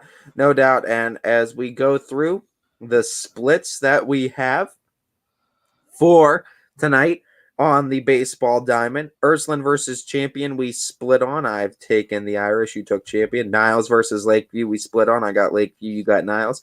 And Garfield versus Beechwood, we split on. I got Garfield, you have Beechwood. In the softball realm tonight, Garfield and Waterloo, we split on. I got the Vikings, you got the G-Men. Boardman Poland we split on. I took Boardman, you took Poland as far as softball. And then Western Reserve EP, I took Reserve, you took Palestine tonight for softball. Tomorrow in the baseball realm, we split on Clippers versus Potters. I took Columbiana, you took East Liverpool. We also split on Wellsville versus East. I took the Tigers, you took the Bears. And then for Saturday, to round things out, 3 splits, Camel versus Lowville baseball. I ride with the Rockets, you're with the Red Devils. Waterloo versus Reserve baseball. I got the Vikings, you got Reserve. And then for softball, in game 1 of the doubleheader, I got Cuyahoga Heights, and you have Garfield. You have to remind me of that like every day, because I'm going to totally forget what you just said in about 10 minutes. Well, that's fine. I just wanted to make sure that there was no other splits you wanted to bring up too with the 11 that I already have. No, those are good. Those might dig me a big enough hole. Those might. He's like, it's like that might just take my whole. That might be enough. I'm taking for Tua. Let's go. You get a pick or something in the next one. Anthony's like, I'm picking to get first pick every time. I'm taking for the advantage during football season. I'm tanking. It's over. Oh man, let's take another break. We'll be right back on Running Point, brought to you by Greenwood Chevrolet in Austintown. New things happen all day. Some are good, some not so good. In today's complicated world, while you're busy working, playing, and living life, we're busy helping you make sense of the day's news. And there's only one place where it comes together with clarity, context, and accountability. It's 21 News at 6 with me, Madison Tromler, and Derek Steyer. 21 News at 6. It's what the day's news really means to you. Welcome home to a home made homier with Baird Brothers Fine Hardwoods. Inspiration starts at BairdBrothers.com and is turned into reality when high-quality hardwoods are delivered right to your home. Baird Brothers has the latest design trends, shiplap and skinny lap interior siding, antique oak rustic flooring, and, well, you'll find them all at BairdBrothers.com. Ordered easily, delivered conveniently, enjoyed comfortably. BairdBrothers.com. At Greenwood Chevrolet, shop with confidence knowing we're ready to go the extra mile for you. With the largest selection of used vehicles in the Valley, backed by the Greenwood Advantage Warranty. Every one of our vehicles has undergone our own 126-point inspection, so it passes the most important inspection, yours. No other dealership has the extra inventory, gives you extra for your trade, and goes the extra mile for you. Only at Greenwood Chevrolet. WRS Wealth Advisors, the area's premier wealth and retirement specialists. Located on South Avenue in Boardman. Quality, customer service, and integrity. Those are the 4 words that have driven our success since 1957 at Joe Dickey Electric. Joe Dickey Electric is one Mahoning Valley landmark business that stays current with the requirements of our customers. Family owned and managed, we are an electrical contractor and energy solutions provider. Every member of our team adds to his or her skill set through ongoing training. Residential, commercial, industrial, automotive, and more. We keep ahead of the needs of our customers with a fleet of more than 50 vehicles and 24/7 emergency service, so you're never left in the dark. Every customer has a story, and at Greenwood Chevrolet, we are committed to making sure it ends with you in the right vehicle. I get to be part of somebody's adventure, whether it's buying a car for the first time, helping them get approved, or finding the perfect car for their budget. I'm proud that people trust me with their finances. They trust me to take care of them, and they trust me with their story. I'm Tracy, and I'm ready to go the extra mile for you, only at Greenwood Chevrolet. Working with your family can be stressful at times, but because they're family, you know that you're going to get a loving, honest answer, even when things don't make sense to any problem. Dealing with Medicare can be confusing and overwhelming. That's why here at Myers Family Insurance, we do our best to give you honest and caring answers to all of your questions. Family, like Medicare, isn't always perfect, but when you put others first, the results can be amazing. For all your Medicare needs, call Myers Family Insurance.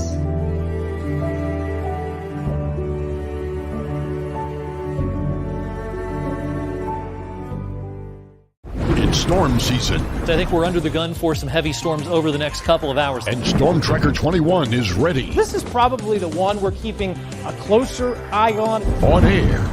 And locally, we're going to have a lot of eyes on our area. Online. All right, let's talk high-risk futurecast and the timing of this weather. On social media and on our app. Notice we'll have scattered showers on Thursday. Stay ready with Storm Tracker 21. The severe weather threat now through around sunset this evening. Hi, this is Tommy Clem, owner of WRS Insurance Solutions. WRS Insurance Solutions is a local, independent agency that specializes in life, Medicare, long-term care, and disability products. Call us at 330-953-3722 or visit us at wrsinsuranceSolutions.com to learn more. Good luck to all the student athletes in the Valley. Welcome back to Running Point on YSNLive.com, brought to you by Greenwood Chevrolet in Austintown. Got an update for everyone for games tonight. Wyndham baseball and softball against Maplewood is canceled tonight, so that is not happening. I believe we forgot to pick West Branch baseball, though, and they are playing tonight. Nope, they played last night against Alliance. I retract my statement. They do not play tonight. I saw that final score graphic, and I thought it was a game day graphic. My bad. No, you're all good. And as we were talking a little bit, too, going into today, and we brought it up earlier in the show, but figured it's a good enough time to talk about it since it's going to be one of your last days live here during showtime to kind of talk about these power rankings going into it. Obviously, our votes go in usually Saturday night or Sunday, I should say, going into the week. But there's a lot of movement that can happen in this, and I think these weekend of games, too, we're seeing a lot of teams compete within the power rankings and a lot of teams that we've said are on the outside looking in that have some pretty big games against power ranked teams this week. Yeah, and let's pull them up real quick, and you can kind of go over. You want to start with softball or baseball here? Let's go ladies first, as always, and go with softball. All right, starting in the softball realm. I mean, just looking at this, too, we've mentioned these big games that are going on. Champion and Crestview still are going to have to play each other, which is going to be, obviously, that's going to determine a lot of things, I think, inside that MVAC side, that gray side of that MVAC. Champion has a non-conference game this weekend against Berkshire, too. That'll be a big game for the Flashes and a big test, as they're always tested with their schedule. We'll go here because we kind of hinted at this with baseball, softball, but we'll ask this again too. How many teams realistically are on the bump to drop from this list this week, and what teams do you think are on the outside looking in? As far as like how many spots do you think can become available by the end of this week? I think the bottom three are in the hot spot. They always are, not just because of who they are, but because they're in that bottom three. So you take a loss, then all of a sudden you're like, oh, these other teams are nipping at the ankles. And Lakeview has a doubleheader with St. Vincent St. Mary tomorrow. Boardman has Poland tonight. Hubbard has Ursuline tonight, and they have that noon game tomorrow against Bristol. So I mean, all three teams have tough schedules. Let's start with those three games first and foremost. First, Hubbard versus Ursuline. This is a game too. Did we picked that, by the way, Ty? I don't think we picked it. I'm gonna pick Ursuline. What do you pick? I'll pick Ursuline as well, just because of the role they've been on. But nonetheless, though, and this is still a Hubbard team that was no-hitting Poland, and it's a Hubbard team that you got to figure if they beat Ursuline now, where does Hubbard sit on this whole scale then as far as the power rankings are concerned? because they've almost secured their spot for next week. Then, in my mind, if they can, I mean, Haley Croyle can absolutely shut down that lineup. And I mean, if you go out there and you beat an Ursuline team, I feel like Hubbard can pretty much book their ticket in the power rankings for week 3. Ursuline beats them, though. Is that too much of a lost opportunity and a chance in the power rankings for you, Anthony, for Hubbard to stay on another week? I don't know. I mean, like, I think it is because Ursuline is a lot more familiar with everybody than Bristol. So even if they went and they beat Bristol the next day, it wouldn't be impressive enough to say, okay, that's going to wash away the loss that we had against Ursuline. Some teams on the outside looking in too, because I mean that's the first game we're looking at because you said those bottom 3. If Ursuline beats Hubbard, that could send Hubbard out of the list. I think Canfield and I think United are my 2 softball teams that I'm thinking outside looking in. Columbiana could be a good pick too for that as well. Columbiana just lost to Lakeview, so Yeah. they're on the lower tier of that right now. I had United as 10 in my original one, and I think Canfield's my 11. But I said both those teams looking good, but it depends on how they do too. What did we say United's doing this upcoming weekend? United is in band for Disney, right? So they don't have anything until. Yeah. So United, they're not going to get in the power rankings because they haven't played a game. Yeah, I mean United just might by next week too be able to get some games in. But then what does Canfield have this week? I feel like they're off for a week too. I was looking at their arbiter schedule to see what games they have coming up. And I'm going to bring it back up, but I believe they don't play until next Wednesday, which will help the teams at the bottom of the line, at the bottom of the power rankings. Because it will. I mean, if are we going to jump teams that didn't play? I mean, would you jump a team? Like, would you put Canfield in there if someone lost, even though Canfield didn't play? If they didn't play anybody in the week, I think it's hard. If they played less games than another team in a week, I think you can for sure. Depending on the situation, of course. Because here's their week. I mean, Monday they were supposed to play Howland. That got canceled. They were supposed to play versus Howland on Tuesday. That got canceled. I think they played Aurora last night. I'm going to have to see how that game went. And then they don't play again until Tuesday the 26th, according to Arbiter, which is a long time to be off. Yeah, that's almost. That can't be right. Come on, that's 13 days without a game. No way. There's no way that's right. But Arbiter is official. It's how they schedule umpires. I don't know how they have that then, because that's a long period in between games. Big gap. How many games does Arbiter say Canfield's played on the season? 9? Let's see. Because I have 9 finals for Canfield softball on the season. When's your first? I have to just spare the scrimmages on Arbiter. So what's your first regular season final? Is it Perry? First regular season final for Canfield I have is March 29th versus Fitch. Okay, so 29th they played Fitch twice. 31st they played Poland. They played Poland. Doubleheader on the 2nd of April versus Louisville. The 5th. Got that. They played. And then they had 2 canceled. They have the 5th against Boardman. 2 against Solon on the 9th. Let me see. I don't have Solon on here. Oh, yeah, 9th. Okay. And then Aurora, they beat 5-2 last night. So, all right, so that, now, Canfield is sitting at 5-4. The game that they are you on Max Preps? Yeah, I just took a peek at Max. What do they have for Canfield's upcoming games? Their next game, they have the 26th against Bristol. Oh, so both of us, that's what Arbiter has too. Today it says they are supposed to have an away game at 12 p.m. versus Ellet, but I don't think that's going on right now. Ellet Orangeman? Let me. It said by noon today on Max Prevs, but I mean, I don't know if I necessarily trust that. I just wanted to see if there was another schedule somewhere to make sure we were the same way. But for me, yeah, I think a 5-4 Canfield team, considering the 4 losses and where they came from, you're talking 1 to a Boardman, 2 to Fitch, and 1 to Louisville. I think all are not. You don't want to say quality losses, but these are good teams that Canfield has lost to, and they've beaten some good teams along the way as well. So right now, I think the Cardinals, another one of those teams on that outside, kind of looking in. when I'm looking, like Canfield with that win over Aurora, then that's got to be good enough, I think, to jump if one of these teams in the bottom three loses.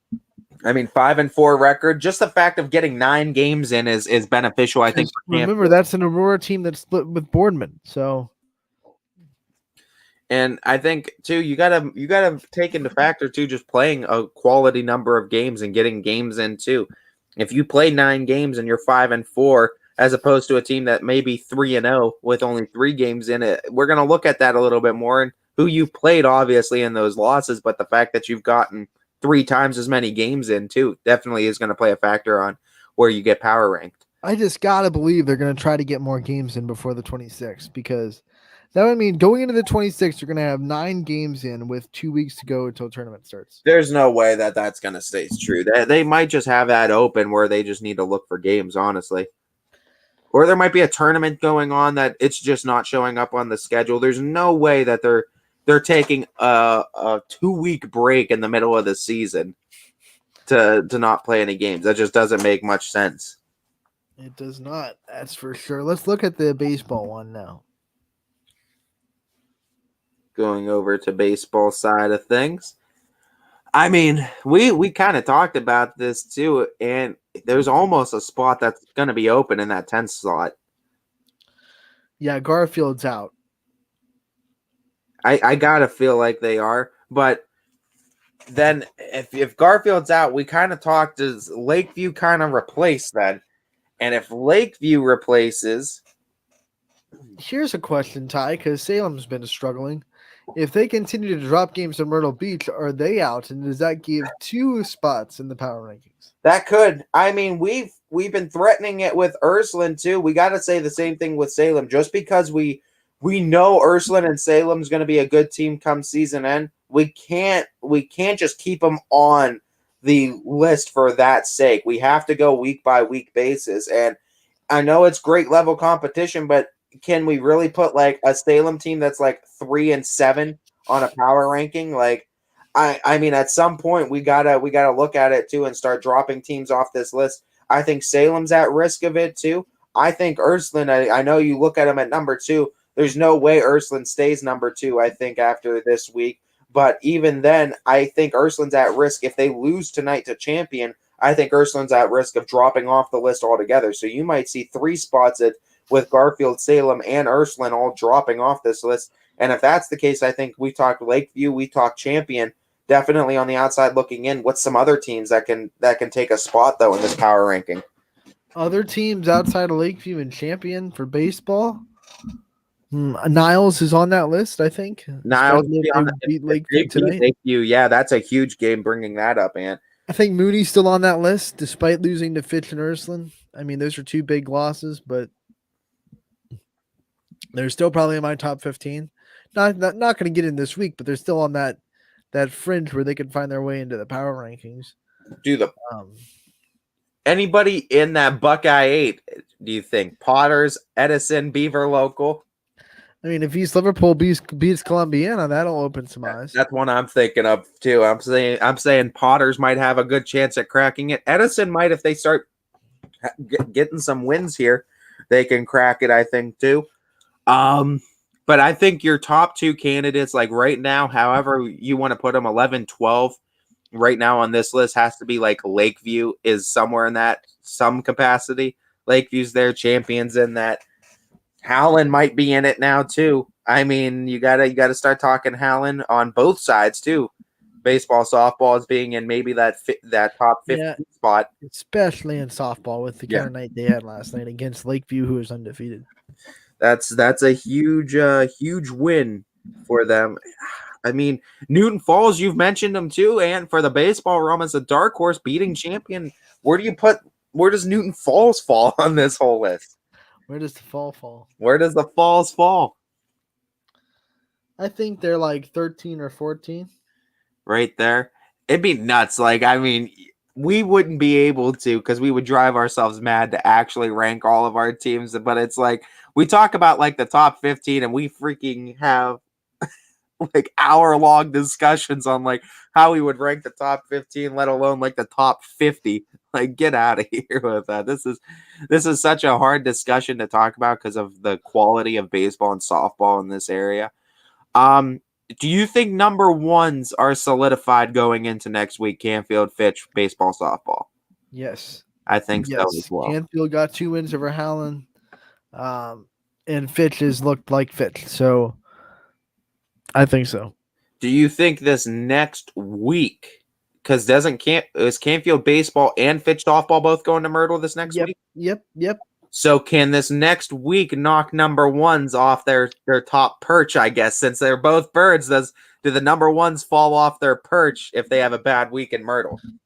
And look at Fitch has got a lot more competition nipping at the bud, especially with South Range being very successful down in Myrtle Beach. They just won 8-1 today. So they're successful in Myrtle Beach. So if Fitch goes down to Myrtle Beach and it is unsuccessful, then South Range is going to have that feather in their cap.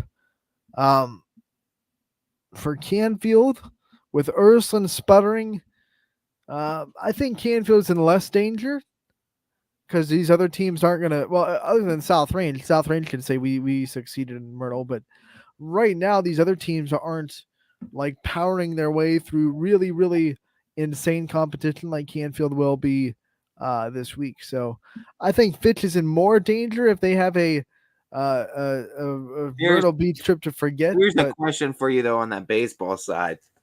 If Canfield drops, say, 2 or 3 games and you're looking at a 5-loss Canfield, can you really put them over Boardman, who has the win against them and is undefeated, if I'm not mistaken, right now?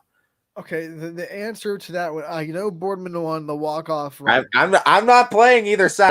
I'm curious on your opinion. I'm curious. Here's the question I would ask for people that say, can Boardman jump Canfield? I get Boardman won. They walked it off. They got that win. Neutral site, and it is all like everything let's say your house is going on the game. Who are you picking to win that game in a neutral site? Canfield or Boardman? I mean, and you can't pick against Canfield in that matchup. So who takes top spot though? If Canfield has a bad week and Canfield is at risk, do you put? I mean, JFK needs to get some more wins, but I mean, that's why Fitch is in more danger. I feel like, the only other teams, I mean, like you said, you mentioned South Range, Ursuline's, I think, fallen off. JFK might be able to. I mean, I would always be okay putting the reigning defending undisputed state champions of the D4 on the top spot. I think if Canfield had a disastrous trip to Myrtle Beach, Boardman would jump to 1 just because Boardman beat them, and that's how people would vote. Let's just be real. That's how the people would vote, and that's what would happen because Boardman's having a really good week.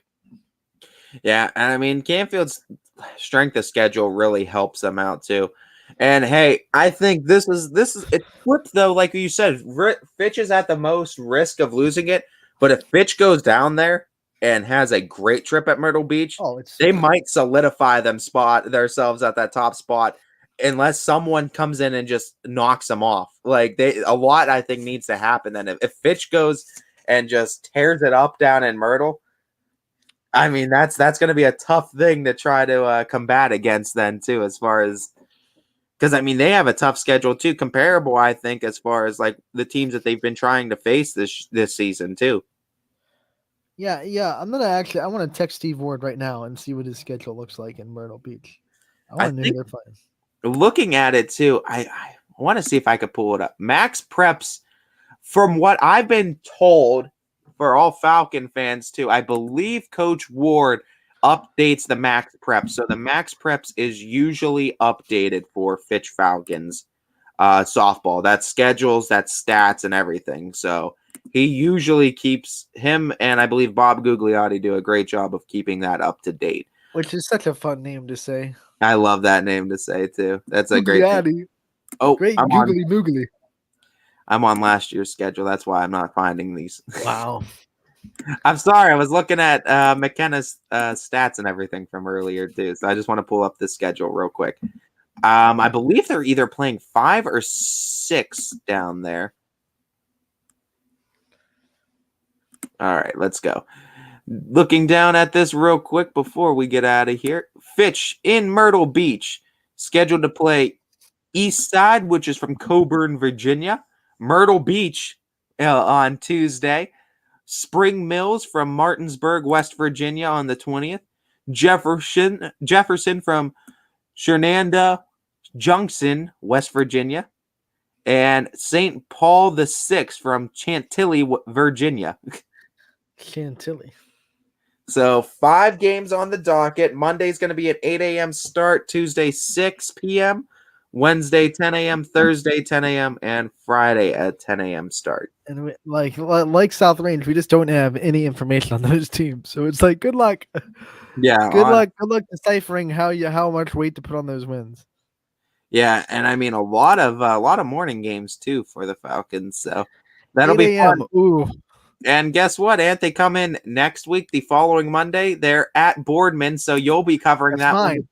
one before Tuesday. They come to Fitch, and I'll be there for Boardman versus Fitch round 2. That's mine too. Yeah, you wish. Get out of here. You're not good. You ain't invading Fitch on that one. He said that's mine too. I'll take that one as well, actually. Back from vacation, I'll take both of those. You can take the baseball game. You could take the Friday game against Columbiana because I think I'm scheduled on that one. So who's the baseball team playing on Tuesday? Columbiana. Or no, Tuesday they're both playing Boardman.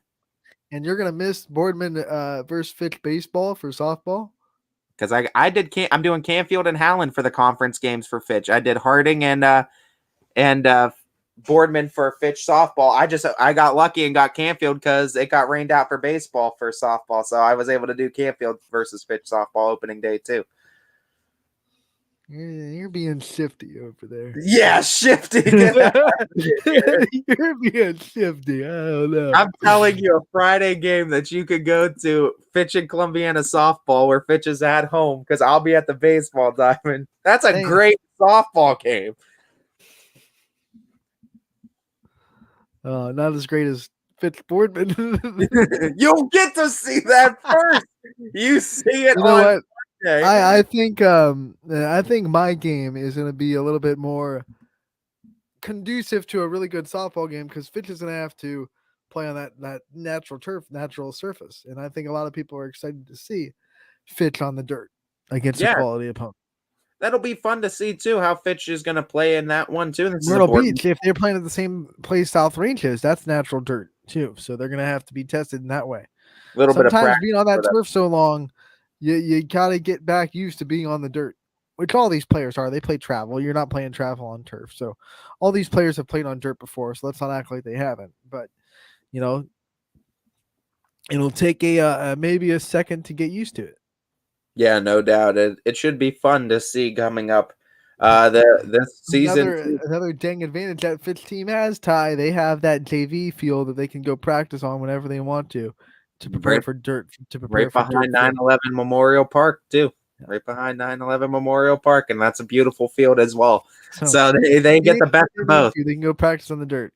Yeah, they absolutely get the best of both too. I wanted to bring up too real quickly before we went out the Canfield baseball schedule for next week because we talked about Fitch going in the 5 games that they're going to be having. I'm just curious to see the level of competition that the Cardinals are going to be playing this upcoming week in Myrtle Beach. Currently sitting with 6-2 record. Let's go ahead and you and Matt. I mean, Canfield's going to go down there. They're going to hunt the best games possible. Oh, no doubt, no doubt. Monday they play East Lincoln from Denver, North Carolina. Denver North. Yeah, well, not that Denver. Not that Denver. That'd be nuts. Could you imagine a team from Colorado coming to Myrtle to play Canfield? That would be an insane prospect. Fairport, New York on Tuesday at 2:30 p.m. Ocean Township from Oakhurst, New Jersey on Thursday. Also on Thursday, the Highland Regional from Blackwood, New Jersey. And then they play on Friday, Bishop Ireton from Alexandria, Virginia. Oh, jeez. That's a good team, I think. That's a really good team. Before coming back on Wednesday, the 27th, to play Menor at home. So I one of the good best teams in the state. competition. Welcome back. Here's Menor.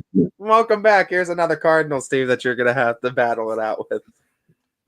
Oh man, that's why it's okay to have them up top with 3 losses, because my word is their schedule brutal.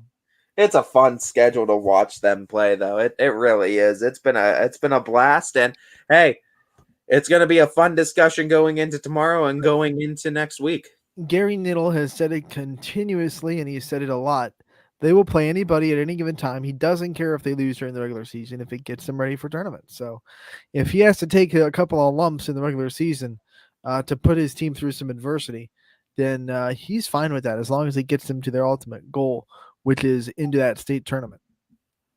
Yeah, no doubt. It's going to be a lot of competition that they're going to have to get through this season, but they're going to be finally prepared for tournament time. Yeah. So I want to bring up something that was on the Power Hour yesterday, and it was a conversation one of the many conversations that DJ was having with Coach DeRose.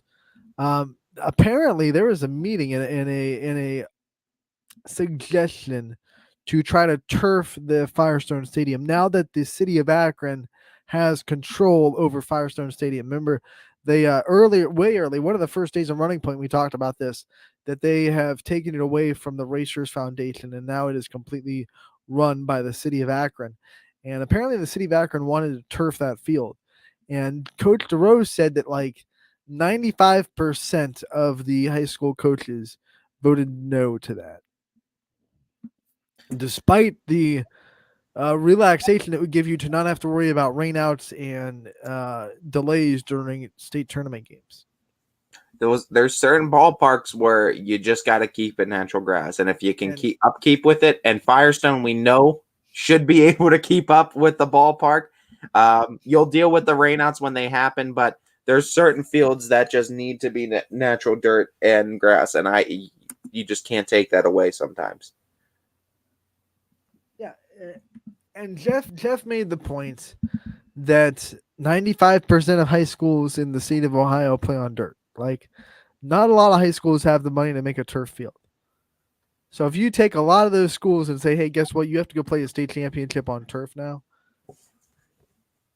You know, that's why a lot of teams didn't want it. And as someone that spent a long time, I don't think this is the right softball. I just grabbed one. I was going to grab my Racers one, but spent a long time at that Firestone Stadium and spent summers at Firestone.